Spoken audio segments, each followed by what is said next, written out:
Hey folks, it's Jimmy Abbott from Holy Comforter Episcopal Church coming at you with our weekly YouTube Bible study in which we take a short look at the upcoming gospel lesson for this Sunday. So Sunday, July 1st, we'll be reading from the Gospel of Mark, chapter 5, verses 21 through 43. That's a really long passage, so I don't want to get into all of it or to read all of it, but know that this is a classic example of what we call the Markan Sandwich. It's when Mark begins telling a story, then there's something that happens in between, and then he finishes with that first story. So in this we have Jesus crossing over the sea again.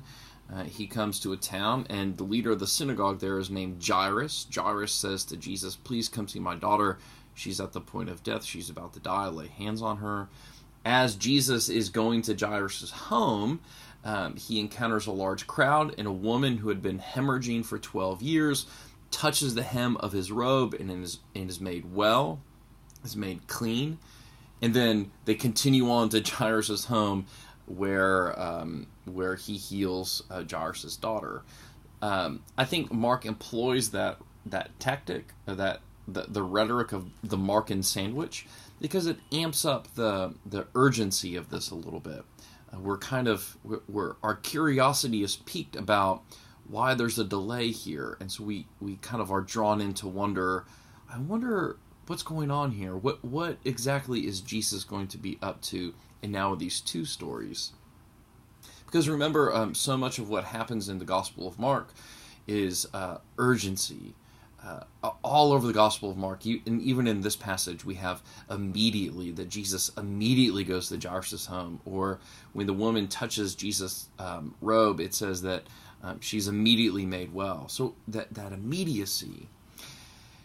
The other big thing going on here is that when these folks are healed, it says that there's a sense of amazement among the people who witness it. Amazement. This is also something that happens throughout the Gospel of Mark, is that people encounter Jesus' deeds of power and they're just blown away by it. They're amazed. Remember, last week we had the stilling of the storm out on the Sea of Galilee, and it says the disciples are in awe. Who then is this that even the wind and the sea obey him? So I think there are two big lessons that we can take from this, and one is that urgency and that immediacy. How often have we said something in our spiritual lives that we said, "Oh, I'll take care of that later. I'll get to that later. That's for next week. Maybe I'll start really praying and being diligent in my prayer life. Maybe when Lent comes around or Advent." I think what Mark is trying to tell us is that there's no time like the present. That Jesus is working among us right now, and that tomorrow is not promised to us, and so that if we really truly want to be better disciples and connect with Jesus, that is something that has to take place right now, or as Mark would say it, immediately. And the second thing in this is that sense of amazement and wonder. I think a lot of times in the church, and I'm very guilty of this myself, is that we kind of become complacent in our spiritual life, and we lose a sense of the wonder and the amazement of God's works in our lives. I mean, here I am looking at this church being built out my window. It's kind of funny, sometimes I'll just drive in and be like, "Oh yeah, here we are, just another day of construction." Like, this is amazing. It is amazing that God has blessed our community so incredibly. It is simply amazing that this thing is actually taking place. I think about all of our people who go into the nursing homes week by week, into 5 different nursing homes. I mean, that's simply amazing that there are people of God who feel so called, so stirred up in their own hearts that they are willing to sacrifice their own time to go be with the other, to go be with people who may be lonely and isolated. It is simply amazing.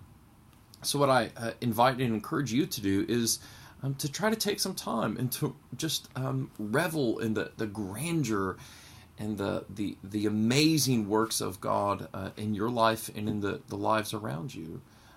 don't be so complacent or sort of beaten down into the grind that we just sort of see our faith and our religion as just this thing that we do week by week, but to really take some time to open our hearts and to see the beautiful and amazing things that are taking place in our midst every single day.